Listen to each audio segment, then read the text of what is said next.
Ja, oké, beste mensen. Rock of Ages is weer de wei in. Ja, en we zijn hier vanavond in Café de Engelenbak in Doetinchem. Want daar is het tegenwoordig goed toeven voor de mensen van het hardere werk die daarvan houden. En laat het zo zijn dat ik hier even apart zit met een legendarische zanger, frontman van een eveneens legendarische band. With Katon W, the Pena from the mighty Hirax. Katon, how you doing? I'm doing great. The tour is going awesome. We played last night in the Netherlands, and tonight we have the second show.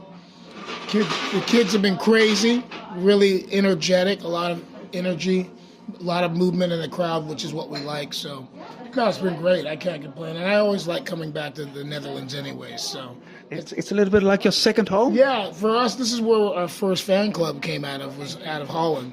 So we have a long history here. I'd say about 40 years. 40 years, that's a mighty long time, man. Yeah. So that's where I want to go at first. Back to the early 80s. You got very long time. Can you tell us a little bit about how it began with Hirax and how that time in the 80s was for you, how the experience was back then? We just started out like most bands, well, not the same as most bands, but like a lot of bands, out of the garage, practicing a lot, practicing as much as we could, 4 to 5 times a week. And then we started writing our own songs, and we recorded a demo. And once that demo got into the right hands, which was the underground, like the tape traders of the 80s, a lot of tape traders were trading the demo with all the other cool demos of the time. So there was like, obviously, the No Life Till Leather demo from Metallica. Overkill had a demo out of New York.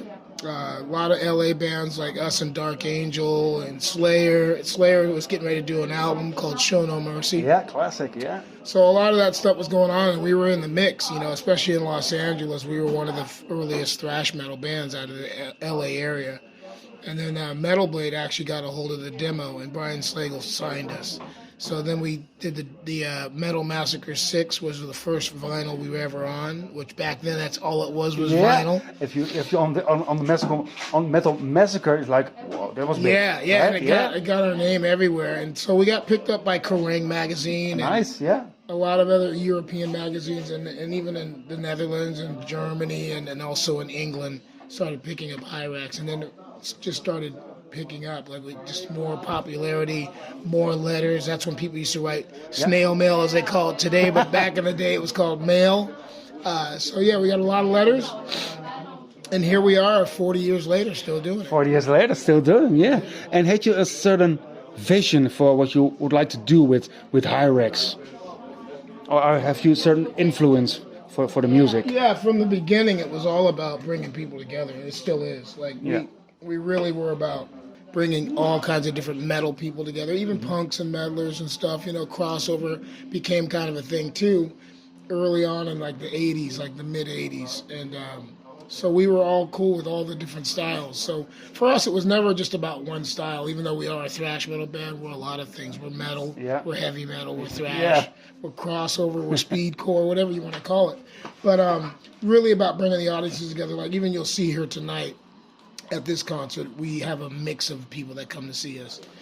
So that's been our goal, just to bring people together, and that's really been great for us because over the years it's happened, and we've been able to go to different countries, tour the world, and we're still, going to different territories we never thought we'd see. We never thought we'd be going to places like next year, the new records, it's going to be out at the end of this year, Faster Than Death. Yes. But we're going to be going to places like Singapore and Malaysia and Indonesia. And so, there's always more ground to break, more countries to go to, but also come back and visit.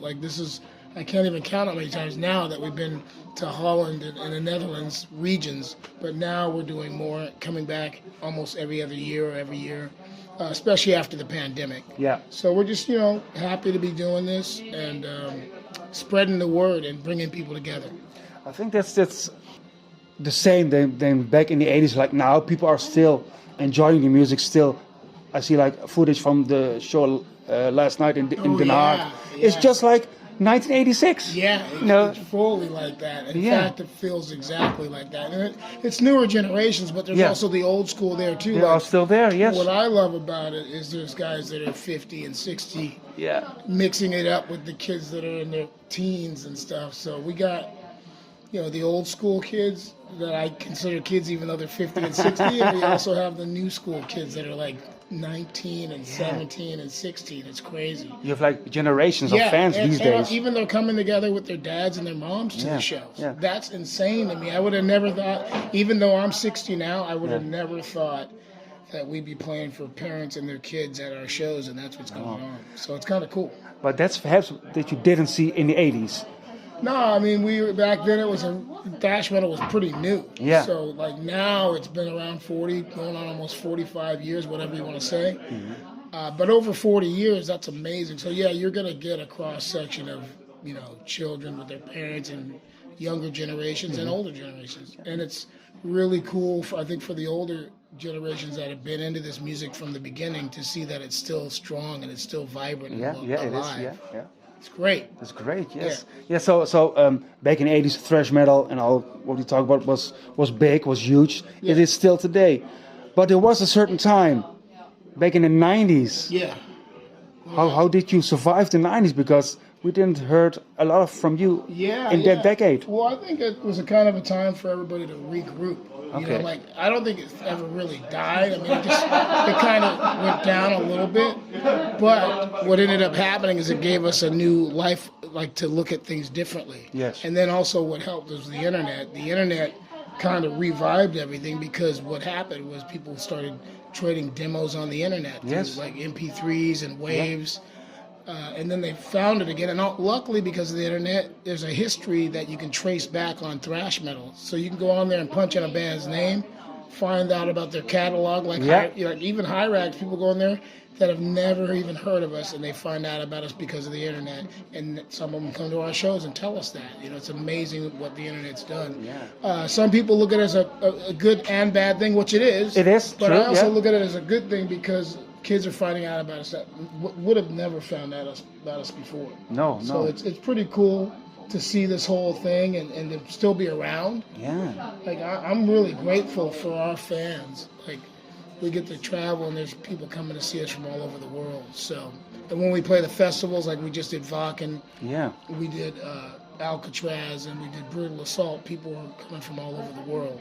So it's fucking great. I hope I don't get using too much cuss words on it. No. I'm just really excited. Yes. Especially to be doing it as long as I've been doing it. Yeah. It's really cool. And you're still healthy. You're still in shape to do it. So that's good. Still got the heart for it. Like you got to really want to do it, or you wouldn't be here. I wouldn't be here all the way from Los Angeles if I didn't love it. Still, you know. It's a certain lifestyle that you have to embrace. Yeah, it's a total lifestyle, and also as you get older, you got to take better care of yourself to be able to do it. Because we're playing as fast as we did in the 80s now, and I'm 40 years older. So. But did you party a lot back in the day? Oh yeah. Well, that's one of the things you have to cut down on if you're going to be around. I don't frown on it and I don't put it down. I mean, people got to do what they got to do, but hopefully you'll be able to survive it and then be around a little bit longer. But I did all that stuff and I partied with the best, So when you think about Hirax being around partying with bands like Metallica and Exodus and Megadeth and Dark Angel and Slayer, it's pretty insane that any of us are still alive because we party balls hard.